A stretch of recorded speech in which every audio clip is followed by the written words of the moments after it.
Uma comissão do Senado deve votar nesta semana uma reforma no Código Civil brasileiro. As mudanças podem impactar temas como direito de animais, regras para inteligência artificial e doação de órgãos. A comissão de juristas responsável pela revisão e atualização do Código Civil no Senado deve votar o relatório final com alterações em mais de 1.000 artigos do conjunto de leis. O projeto de lei que atualmente prevê alguns conceitos de mudança no nosso Código Civil de 2002, ele tem vistas a atualização de alguns conceitos e a estabilização também de conceitos já consolidados em âmbito jurisprudencial, porém que atualmente não tem a segurança legislativa com força de lei. A comissão para alterar o código foi criada pelo presidente do Senado, Rodrigo Pacheco, no meio do ano passado. Foram meses de encontros e discussões. Agora, o grupo tem até 12 de abril para a conclusão do trabalho. O texto preliminar traz mudanças como regulamentação da inteligência artificial, novas regras para o uso de internet por crianças e adolescentes, maior facilidade para doar órgãos, reconhecimento de animais como seres de direito, entre outros assuntos. Também está sendo proposta algumas atualizações com relação ao avanço digital, ao inegável avanço digital, então dar ênfase e dar segurança e força a assinaturas eletrônicas e demais contratações que fazemos no âmbito digital hoje em dia, inclusive com vistas à lei de proteção de dados, Então, podemos citar aí essa como uma das principais mudanças aí que podemos aguardar. Esses temas ainda vão passar por votações internas no colegiado. Pacheco pode receber a proposta integral ou sugerir mudanças no texto.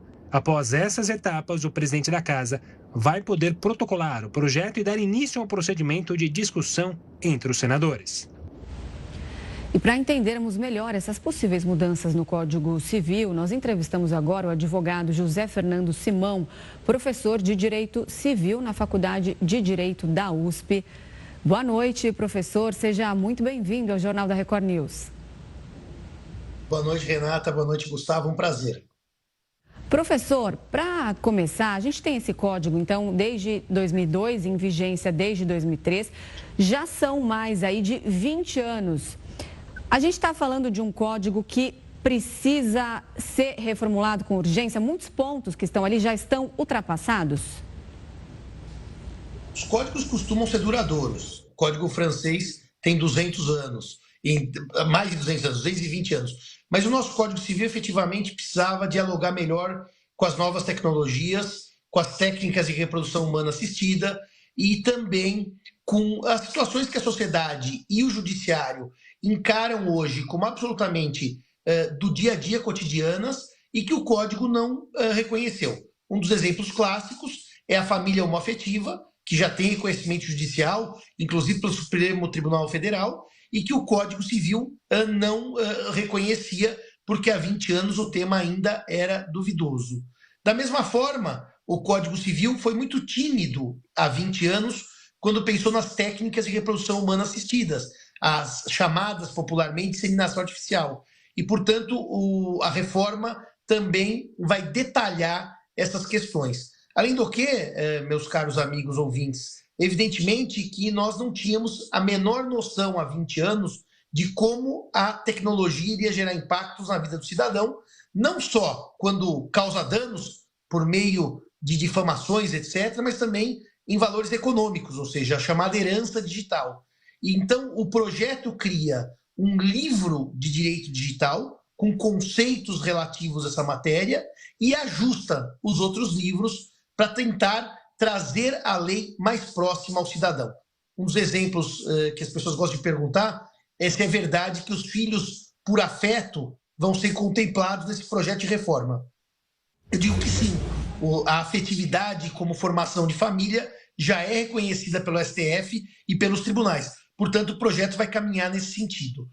O direito dos animais também acaba, de certa maneira, entrando no projeto quando se reconhece que os animais são seres sencientes, dotados de sensibilidade, e deixa-se para uma lei própria fazer um verdadeiro estatuto dos animais. Portanto, isso também é um avanço.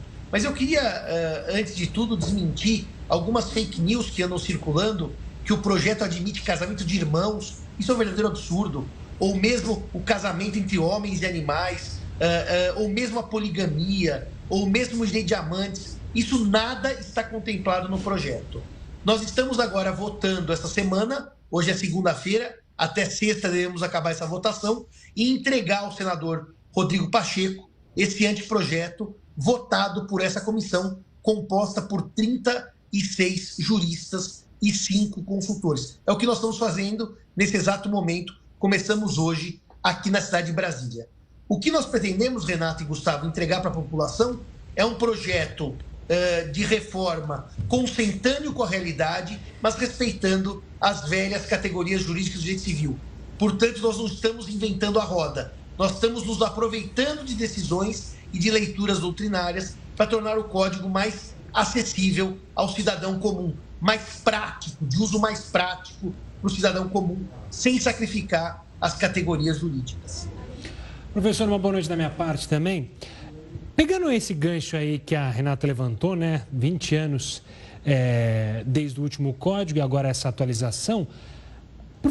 Professor, você acredita que a tendência é que cada vez mais seja necessário atualizações no futuro, justamente pelo avanço que a sociedade tem tido em áreas, por exemplo, que a gente nem consegue imaginar, por exemplo, a inteligência artificial e a tecnologia.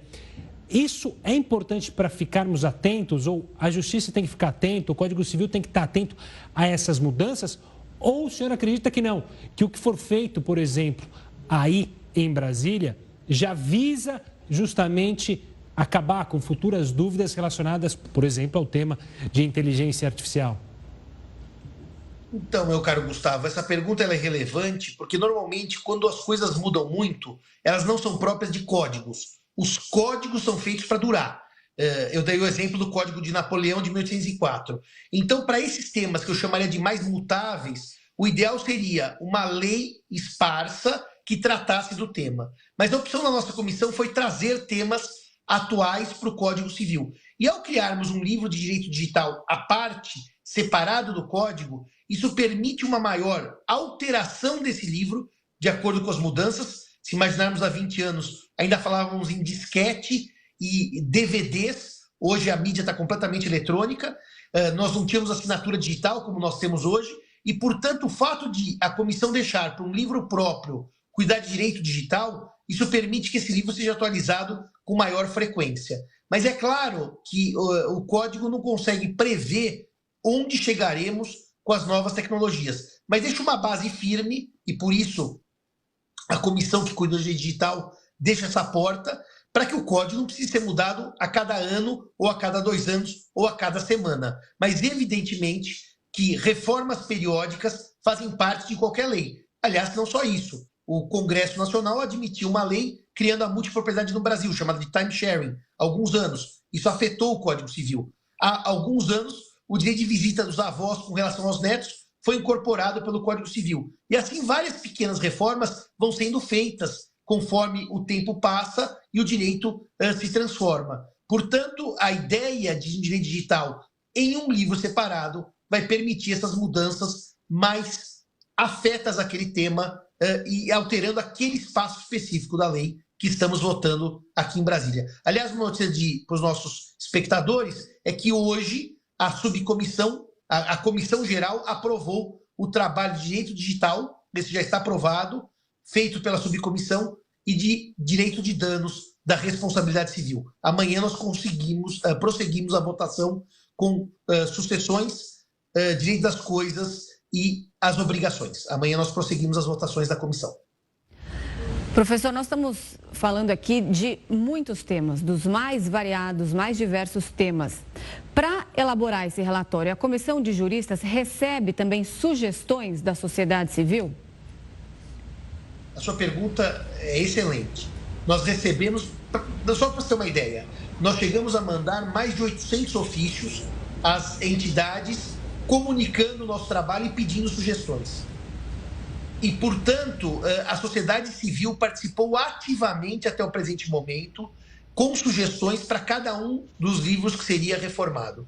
Eu tenho dito, meus amigos, que essa reforma é a mais democrática da história da codificação brasileira, porque nós não só ouvimos entidades por meio de ofícios, como em 4 ou 5 audiências públicas, demos a palavra ao cidadão comum para se manifestar. Aliás, essa comissão é composta por juristas do sexo feminino e masculino, também uma inovação, porque até agora a codificação tinha ficado na mão apenas de homens, e hoje nós temos um número grande de juristas de alta qualidade do sexo feminino, que tem sido o nosso pilar, o nosso bastião nos nossos trabalhos, e, portanto, a sociedade civil foi ouvida intensamente na produção desse projeto. Não foi um projeto de gabinete. Nós ouvimos e continuamos ouvindo a sociedade civil por meio dos seus órgãos de representação, entidades, ONGs, associações e assim por diante.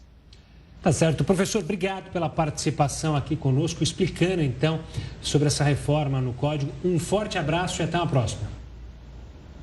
Até uma próxima, muito obrigado e um abraço aos espectadores também.